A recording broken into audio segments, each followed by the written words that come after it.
So far as I could see, all the world displayed the same exuberant richness as the Thames Valley. From every hill I climbed, I saw the same abundance of splendid buildings, endlessly varied in material and style, the same clustering thickets of evergreens, the same blossom-laden trees and tree ferns. Here and there water shone like silver, and beyond, the land rose into blue, undulating hills, and so faded into the serenity of the sky. A peculiar feature which presently attracted my attention was the presence of certain circular wells, several, as it seemed to me, of a very great depth. One lay by the path up the hill which I had followed during my first walk.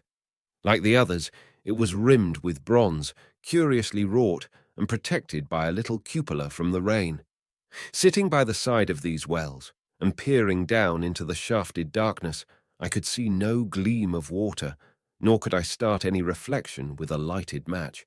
But in all of them I heard a certain sound, a thud, thud, thud, like the beating of some big engine, and I discovered, from the flaring of my matches, that a steady current of air set down the shafts. Further, I threw a scrap of paper into the throat of one, and instead of fluttering slowly down, it was at once sucked swiftly out of sight.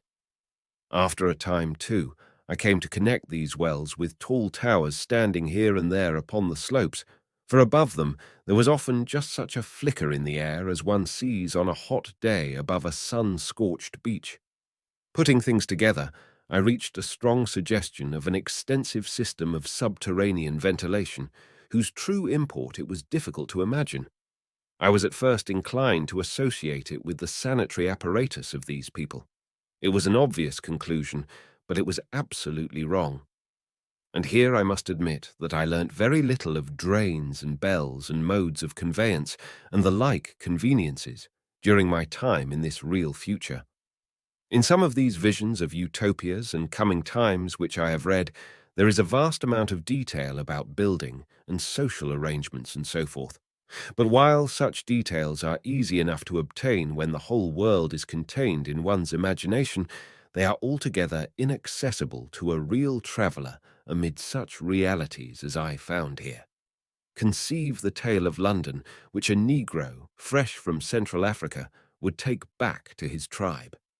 What would he know of railway companies, of social movements, of telephone and telegraph wires, of the parcels delivery company, and postal orders and the like? Yet we, at least, should be willing enough to explain these things to him. And even of what he knew, how much could he make his untravelled friend either apprehend or believe? Then think how narrow the gap between a Negro and a white man of our own times, and how wide the interval between myself and these of the Golden Age.